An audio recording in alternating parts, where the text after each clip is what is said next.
뉴스 속보 지금 들어와 있네요. 이재명 대표가 조금 전 입장 밝혔습니다. 사과했어요. 전대 돈봉투 의혹에 대해서 이재명 민주당 대표가 사과를 했습니다. 의혹이 불거지자마자 취재진을 만났을 때는 현 정부의 주특기가 강제 수사 아니겠냐라며 돈봉투 의혹에 대해서 상당히 유보적인 입장, 더 나아가 정부를 비판하는 입장을 내놨었는데 이 대표의 입장이 바뀐 겁니다. 추가 녹취 파일이 나오고 언론 기류가 변하면서 이 대표의 입장도 조금 달라졌는데, 많이 달라졌는데 국민께 심려를 끼쳐드렸다, 깊이 사과한다라고 이재명 대표가 사과를 했습니다.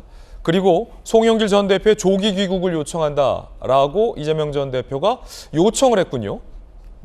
입장 보셨는데 김수영 교수님, 당대표가 전 대표에 대해서 강제 귀국을 시킬 수는 없으니 요청한다라는 형태를 띈 것 같고, 초기만 하더라도 이재명 대표 입장이 이 돈봉투 의혹에 대해서 굉장히 적극적이지 않았어요. 오히려 또 정치 탄압하는 듯한 그런 이야기였는데 이 기류가 지금 국민들의 기류를 좀 이 대표도 감지했던 걸까요? 지금 사과를 했습니다. 그렇죠. 지금 이재명 대표가 뭐라고 할지가 가장 궁금했거든요. 다 같이 정치 탄압이라고 할지, 나만 정치 탄압이고 그 명언이 있죠. 하영재 의원 체포동의안 당시에 나는 정치 탄압, 너는 자범, 이런 민주당에서 논평이 나와가지고 명언처럼 남았는데, 혹시 이재명 대표가 본인만 정치 탄압이라고 하고 이 사건에 대해서는 철저히 규명하겠다, 죄송하다라고 할지 궁금했는데 후자의 방식을 택했네요. 그래서 굉장히 전 사실 의외라고 생각했어요. 다 같이 정치 탄압이라고 하지 않을까 생각했는데 아무래도 이번에는 사건의 그 성격이 녹취록도 너무 많고 증거도 너무 많아서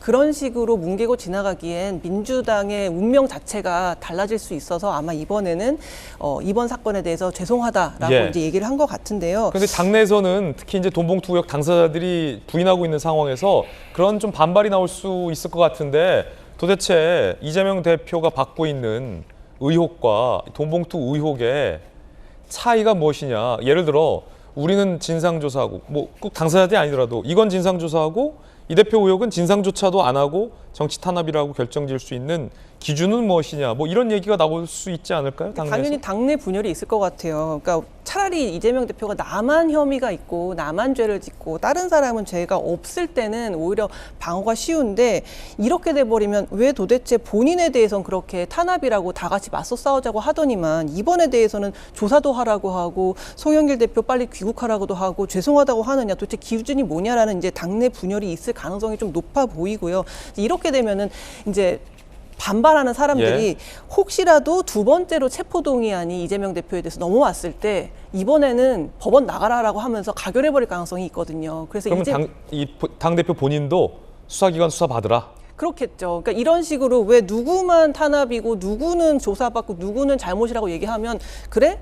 만약에 체포동의안 당신에 대해서 나오면 이번엔 당신도 가서 조사받으라고 할 테야라고 가결할 가능성이 있거든요. 그렇기 때문에 지금 이재명 대표 발언이 또 속보로 나오고 있는데, 수사기관에 신속하고 공정한 수사를 요청했습니다. 당의 진상조사에는 한계가 있다며 수사기관에 신속하고 공정한 수사를 요청했습니다. 이게 사실은 사법 리스크가 없는 당대표라면 상식적인 발언들을 한 걸로 소개가 될 법한 내용이고, 당의 이재명 대표가 이런 입장을 내는 것이 맞아 보이는데, 이거 앞서 김수영 교수님 말씀드렸듯이 본인의 의혹과 관련해서 당이 정치 탄압으로 지금 규정하고 있는 상황이라, 저 수사기관이라 하면 검찰이고 똑같은 검찰 아닙니까? 지금 본인을 수사하는 검찰은 야당을 탄압하는 검찰인데, 이게 아이러니하게 야당을 탄압하고 있는 수사기관에게 공정한 수사를, 지금 신속한 수사를 부탁한 상황이라 너무 조금 묘하네요. 앞뒤가 안 맞죠. 본인을 수사하고 있는 거는 반부패 수사 1부, 3부고요. 지금 이 사건을 수사하고 있는 데는 반부패 수사 2부거든요. 1부, 3부만 정치 탄압을 하고 2부는 공정할 수 있겠습니까? 그렇기 때문에 지금 이재명 대표가 내놓는 어떠한 논평도 지금 타당하지가 않고, 그렇기 때문에 당원 80조에 의해서 내려오셨으면 지금 민주당도 이렇게 난감한 상황이 있지 않을 텐데, 꾸역꾸역 지금 당대표로 있으면서 본인이 그 많은 사법 리스크를 지고 있음에도 불구하고 이렇게 바른 소리를 하려니, 그럼 본인의 죄에 대해서는, 본인의 혐의에 대해서는 어떻게 생각하십니까? 라는 질문을 할 수밖에 없는 거죠. 거기에 대해서도 적당한 답변을 내놓지 않으면 국민을 설득하는 건 불가능해 보입니다. 김수영 교수님 입장 들어보셨는데, 전재수 의원님은 지금 뉴스 속보 전해드리고 있는데 어떻게 보십니까? 당대표로서 당연한 처사다, 그렇게 생각을 합니다. 사실은 9,400만 원에 70년 야당이 무너져서야 되겠습니까? 그래서는 안 되지 않겠습니까? 그런 차원에서 당연히 여러 가지 이제 정황들이 나오고 있기 때문에 예. 당대표로서 국민들께 사과하는 것은 저는 당연하다고 말씀을 드리고, 제가 조금 전에도 말씀드렸지만 지난주에 입장을 유보를 했던 것은 이 사건의 어떤 정보에 대해서 어떤 판단을 하고 입장을 표명하기 위해서 정보가 충분치 않았다라는 말씀을 드렸지 않습니까? 아마 주말 사이에 여러 가지 정보가 취합이 됐던 것 같고, 그렇다면 국민들께 사과를 표명하는 것은 늦출 수 없는 것이죠. 당연히 당대표로서 해야 되는 것이죠. 그리고 송영길 대표에 대해서 조기 귀국을 지금 요청을 했다는 것은 뭐냐면 수사에 적극 협조해라, 또는 이 사건의 실체적 진실을 적극적으로 나서서 해명을 해달라는 요구거든요. 그런 차원에서 저는 당대표로서 적절한 조치였다, 이렇게 말씀을 드리고, 본인 리스크 때문에 이렇게 이야기하면 이렇게 비판하고 저렇게 이야기하면 저렇게 비판하고, 뭐 비판을 하기 위해서는 뭐 그럴 수 있다고 치더라도 이번 조치에 대해서는 당대표로서 저는 책임 있는 조치였다, 그렇게 생각을 합니다. 예. 그러면 이제 의혹을 받는 당사자들, 의원들의 입장도 궁금하고, 송영길 전 대표는 조기 귀국 안 한다라는 방침이었는데, 송영길 전 대표의 이 대표에 대한 입장도 상당히 좀 반응도 궁금해지는 상황입니다. 일단 송영길 전 대표는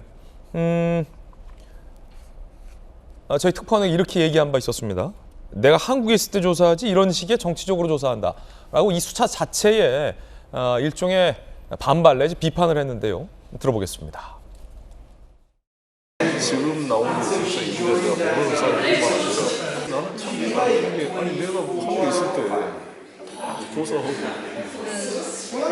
그때 문제 있으면 다 조사하지, 이런 식의 정치적으로 고려를 했습니다. 전재수 의원님, 지금 발언 들으면 안 들어올 것 같은데 당대표가 조기 귀국 요청해도 송영길 대표가 좀 반발할 수도 있지 않습니까? 지난번에 그 이야기를 들어보니까 그 프랑스 파리 경영대학원에 네. 아마 그 무슨 이제 뭐 강의 조건하고 계약을 하고서 아마 간 것 같더라고요. 아마 그런 것도 고려가 됐을 테고, 그렇다 하더라도 저는 전직 당대표로서 또 당대표로 있을 때 벌어진 일이기 때문에, 또 당의 공식 입장이 당대표 입을 통해서 이제 나왔기 때문에, 저는 뭐 여러 가지 이런저런 뭐 상황이 있다 하더라도 검찰의 소환 요구가 있거나 또는 그것이 있기 전에라도 당에서 사실관계 규명에 대한 요청이 있다면 송영길 대표가 이게 대승적으로 저는 판단을 할 거라고 생각을 합니다. 무슨 이런 문제를 가지고서 무슨 뭐 해외에 도피한다 뭐 이런 이제 비판을 받을 만한 그런 정치인은 저는 아니라고 보고 있고, 현실 정치를 할 때도 선의 되게 굵은 그런 정치를 해왔거든요. 그렇기 때문에 저는 당의 요구에 따를 것으로 그렇게 생각을 합니다. 이재명 대표가 조기 귀국을 요청하기 이전에 사실 민주당 현역 의원들이 먼저 송 대표의 빠른 귀국을 요청했습니다. 이상민 의원과 조홍천 의원 이야기입니다. 본인의 문제 아닙니까? 당장 와야죠. 송영길 대표가 한가롭게 지금 프랑스에서 뭐 어떻다라고 정치평론 하듯이 할 일은 아니고요. 본인의 문제가 당의 명운하고도 관련되는 당장 들어와서 그거에 대해서 해명이는. 예. 이런 건 이 그 송 대표의 보좌관한테 문자 뭐 전달했음 네. 뭐 이런 게 있기 때문에 그것도 조금 군색하지 않나. 저는 그냥 제 발로 들어오신 게 더 낫지 않을까 싶은 그런 생각이 듭니다. 그리고 이재명 대표의 조금 전 입장 표명까지 뉴스 속보로 저희가 발빠르게 전해드리고 있습니다. 국민의힘 김기현 대표는 야당을 직격했습니다. 더 넣어 봉투당이다 라고 말이죠. 더불어민주당인가 더 넣어 봉투당인가, 봉투의 일상화로 뿌리채 썩은 민주당의 민낯 그 자체다라고 강하게 비판을 했습니다. 여당의 비판 더 들어보겠습니다.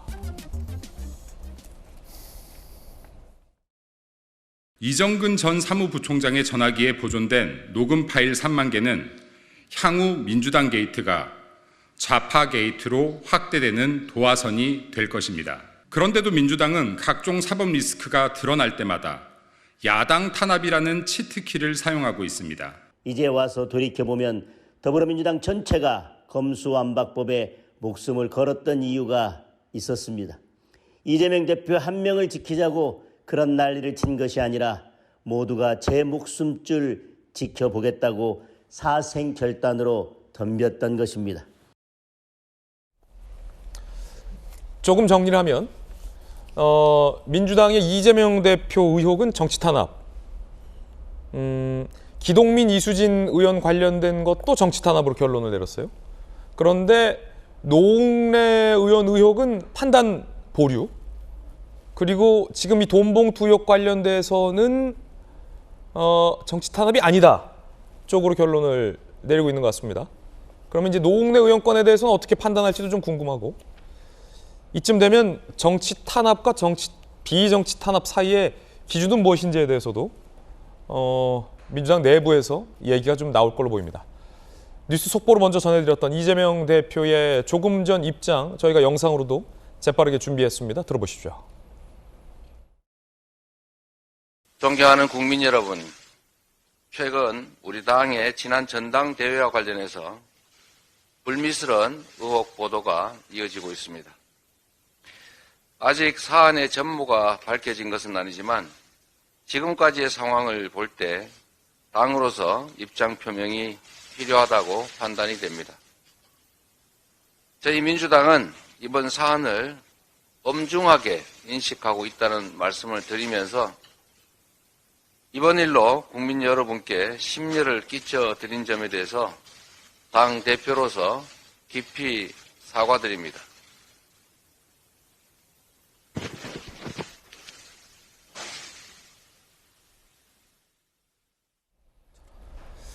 자, 정익진 변호사님, 지금 네네. 이재명 대표가 당 대표로서 사과하고 자치조사하고 송 대표 귀국 요청한 건 잘한 판단 같아 보여요. 전재수 의원께서도 잘했다, 당 대표로서.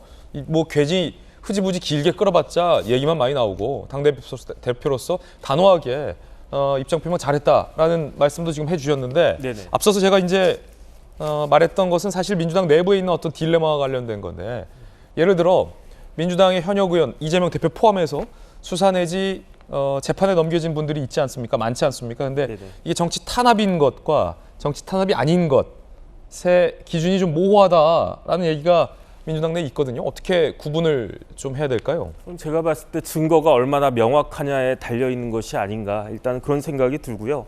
그렇기 때문에 이재명 대표가 아무리 압수수색을 비판을 갖다 했어도 저런 녹취 파일 핸드폰이 나온 게 결국은 어머니 집에 숨겨놨던 그 핸드폰을 압수수색해서 찾아냈기 때문에 된 거 아니겠습니까?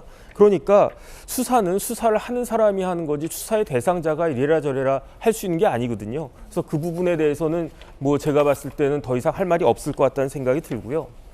그다음에 제가 이제 생각을 갖다 해보니까 민주당의 가장 큰 문제는 뭐냐면은 공사를 구별하지 못하고 있는 것 같아요. 왜냐하면 옛날에, 요즘은 좀 뜸하지만 옛날에 한때 굉장히 그 유명했던 인기가 좋았던 여배우가 문근영 씨가 있었거든요. 예. 그 문근영 씨가 국민 여동생이라고 그랬어요. 그런데 지금 녹취록 들어보니까 그 이정근 부총장이 그냥 여기다가도 오빠 저기다가도 오빠, 그러면은 이정근 부총장은 뭐 민주 여동생입니까? 그러면 민주당은 다 같이 더불어 오빠당이 되는 겁니까? 이런 식으로 공사를 구별하지 못하니까, 그러니까 결국은 정권 재창출도 이룩하지 못하고, 그 결과 지금 어떻게 됐냐면 제 생각에는 이정근 부총장, 전직 부총장은 공천권은 가지고 있지 못해도 공천 탈락권 하나는 확실하게 가지고 있다. 지금 몇십 명이 될지 모르지만 그중에다 여기까지만 내가 불겠다 그러면 거기까지는 탈락이고요. 그다음에 좀 봐주겠다 그러면 그 사람은 살아남는 거고. 지금 이게 민주당이 제대로 된 당인가, 다시 한번 뼈아픈 반성이 필요한 것이다라고 생각이 듭니다. 예, 정익진 변호사님의 개인적 견해도 들어봤습니다. 자, 돈봉투 의혹과 관련된 수사 상황, 그리고 당내의 입장과 이재명 대표의 입장, 뉴스 속보까지 저희가 전해드렸습니다.